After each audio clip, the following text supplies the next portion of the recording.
নমস্কার বন্ধুরা, পম্পার কিচেনে আপনাদের সকলকে স্বাগত। আজ আমি আপনাদের সাথে অপূর্ব স্বাদের একটা মিষ্টির রেসিপি শেয়ার করব। কাঁচা আম দিয়ে বানানো এই মিষ্টিটা একবার হলেও বানিয়ে দেখতে পারেন। খুব কম সময় লাগবে আর খেতে হবে অসাধারণ। আটা, ময়দা, চিনি, সুজি ছাড়া বানানো এই মিষ্টিটা একবার বানিয়ে খেলে দোকান থেকে আর মিষ্টি কিনে খাওয়ার ইচ্ছাই হবে না। আর যাকে বানিয়ে খাওয়াবেন সেই আপনাকে ভীষণ প্রশংসা করবে। তাহলে চলুন দেরি না করে আজকের এই অপূর্ব স্বাদের মিষ্টির রেসিপিটা দেখে নেওয়া যাক। আজকে কাঁচা আমে যে মিষ্টিটা বানাবো তার জন্য দেখুন প্রথমে নিয়েছি দুটো কাঁচা আম। তবে দুটো আম কিন্তু আমার লাগবে না, একটা আম হলেই কিন্তু আজকের এই সন্দেশটা ভালোভাবে রেডি হয়ে যাবে।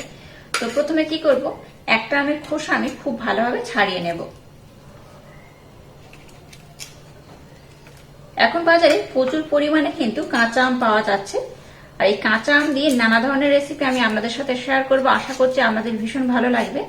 তো যাই হোক, প্রথমে এই কাঁচা আমটাকে আমি খুব ভালোভাবে এইভাবে খোসা ছাড়িয়ে নেব। এবার দেখুন এরকম একটা বড় গ্রেটার আমি নিয়ে নিয়েছি। এই গ্রেটারে দেখুন অনেক রকম ছিদ্র রয়েছে, যেটা বড় সেটা ব্যবহার করলেই হবে।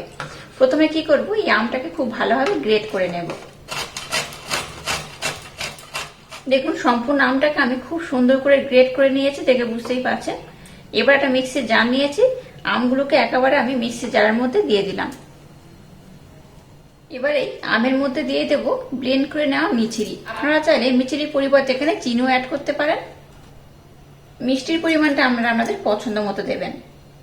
আমি এই 3 চামচ ব্লেন্ড করা মিছরি দিয়ে দিলাম, আর দিয়ে দেবো অল্প একটু ফুড কালার, 2 থেকে 3 ফোঁটার মতো দিলেই হবে। আর এখানে হাফ কাপ আমি লিকুইড দুধ ব্যবহার করছি। হাফ কাপ সম্পূর্ণ দিচ্ছি না, অল্প একটু দিয়ে দিলাম। এবার এই সমস্ত উপকরণ খুব ভালোভাবে ব্লেন্ড করে নেব। দেখুন সম্পূর্ণ আমটাকে আমি খুব সুন্দর করে ব্লেন্ড করে নিয়েছি, আর এইরকম কিন্তু একদম মিহি করে ব্লেন্ড করতে হবে। এবার দেখুন গ্যাসটাকে জেলে দিয়ে একটা ফ্রাই প্যান বসিয়ে দিয়েছি। এবার এর মধ্যে দিয়ে দেবো হাফ কাপ লিকুইড দুধ, খুব বেশি নয়, হাফ কাপ দিলেই হবে। আর এই দুধটাকে আমি আগে থাক থেকে ঘন করে ফুটিয়ে রেখে দিয়েছিলাম। প্রথমে দুধটাকে একটু আমি গরম করে নেব। আর যদি আপনারা একদম র দুধ ব্যবহার করেন, মানে ফোটানো অবস্থা ছাড়া, তাহলে একটু ফুটিয়ে ঘন করে নেবেন। দুধটাকে একটু ভালোভাবে আমি গরম করে নিয়েছি। এবার দেখুন আমের যে মিশ্রণটাকে বানিয়েছি সেটা এখানে দিয়ে দেব। এবার আমি দুধের সাথে এই আমের মিশ্রণটাকে একটু ভালোভাবে নাড়াচাড়া করে নেব। আর এটা ততক্ষণ ফুটতে থাকুক, আর একটা কাজ আমি কমপ্লিট করব। আবারও এই মিক্সির জারটাকে আমি নিয়ে নিলাম। এর মধ্যে দিয়ে দেবো 200 গ্রাম ছানা। আবারও এখানে একটু লিকুইড দুধ আমি অ্যাড করব।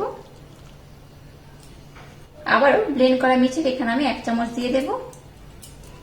আবারও এটাকে আমি খুব সুন্দর করে ব্লেন্ড করে নেব। এদিকে দেখুন গ্যাসের ফ্লেমটাকে লো রেখে এই মিশ্রণটাকে আমি কিন্তু ঘন করে ফুটিয়ে নিয়েছি, দেখে বুঝতেই পারছেন অনেকটা ঘন হয়ে গেছে। এবার দেখুন যে ছানাটাকে আমি খুব সুন্দর করে ব্লেন্ড করলাম সেটা এখানে দিয়ে দেব। সম্পূর্ণ মিশ্রণটাকে এখানে আমি অ্যাড করে দেব। সম্পূর্ণ মিশ্রণটাকে এখানে আমি অ্যাড করে দিয়েছি।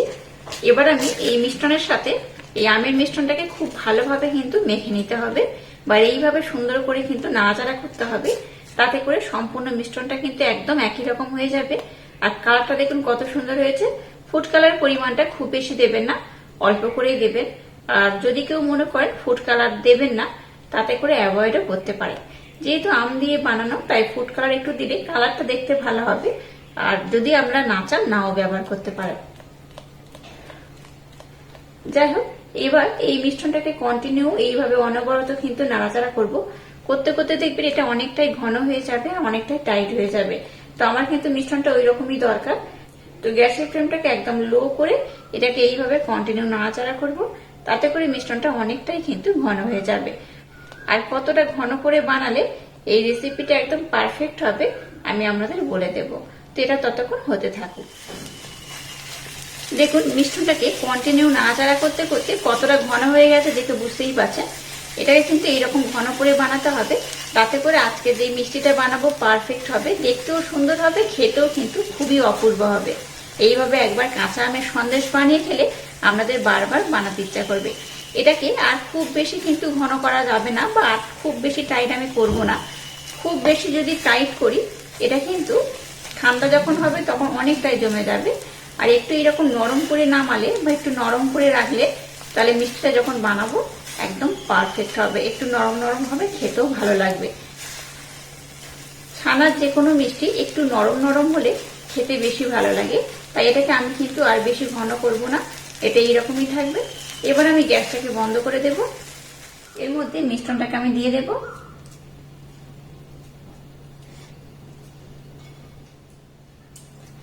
সম্পূর্ণ মিশ্রণটা এখানে আমি অ্যাড করে দিয়েছি। এবার এটাকে একটু ভালোভাবে সেট করে নেব। আপনারা চাইলে এই সন্দেশটাকে একটু মোটা করে বানাতে পারেন, আবার একটু পাতলা করেও বানাতে পারেন। আমি খুব বেশি মোটা বানাবো না, আবার খুব পাতলাও করবো না, একটু মিডিয়াম করে বানিয়ে নেব। আর এইভাবে একটু প্রেসার দিয়ে দিয়ে খুব ভালোভাবে সেট করে নিতে হবে। দেখুন আমি এটাকে খুব ভালোভাবে সেট করে নিয়েছি, দেখে বুঝতেই পারছেন কতটা সুন্দর করে সেট করে নিয়েছি। এইভাবে একটু হালকা হাতে প্রেসার দিয়ে আলতোভাবে প্রেসার দেবেন, দিয়ে কিন্তু এটাকে এইভাবে সেট করে নেবেন। কত অপূর্ব দেখতে লাগছে। আমরা এখানে নানা ধরনের ড্রাই ফ্রুট দিয়ে উপরের পোর্শনটা ডেকোরেশন করে দিতে পারেন, তো আমিও একটু ডেকোরেশন করে দেবো, তবে একটু পরে। তো এটাকে আমি প্রথমে একটু ঠান্ডা করে নেব। আপনারা চাইলে এটা ফ্রিজের মধ্যে রাখতে পারেন, গরমের সময় একটু ঠান্ডা ঠান্ডা সন্দেশ বেশি ভালো লাগবে।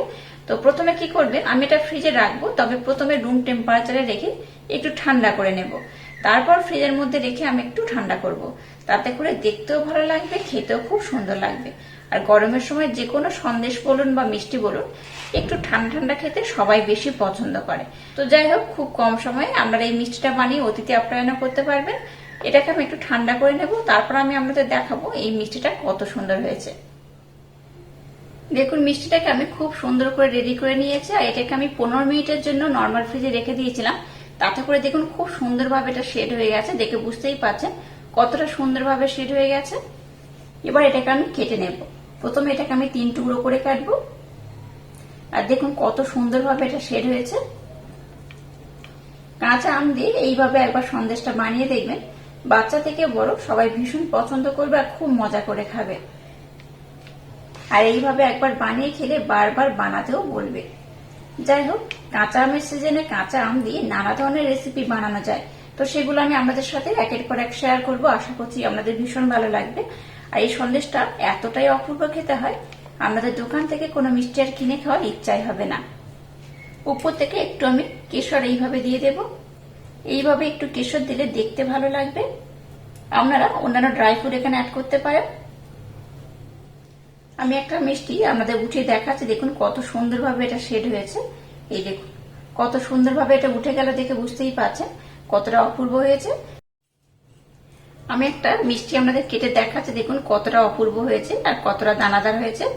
এইভাবে একবার না মিষ্টিটা বানালে ভীষণ মিস করবেন। এই দেখুন কতটা সুন্দর হয়েছে, এই দেখুন কতটা দানাদার হয়েছে, দেখে বুঝতেই পারছেন। এইভাবে একবার অবশ্য ট্রাই করবেন, আশা করছি সবাই ভীষণ পছন্দ করবে। আর আজকের এই অপূর্ব স্বাদের মিষ্টির রেসিপিটা যদি আপনাদের ভালো লাগে, তাহলে চ্যানেলটাকে লাইক, শেয়ার, কমেন্ট এবং সাবস্ক্রাইব করবেন, আর পাশে থাকা বেল আইকনটা প্রেস করে দেবেন। তাহলে টাটা, আবার দেখা হচ্ছে নতুন কোনো রেসিপি নিয়ে।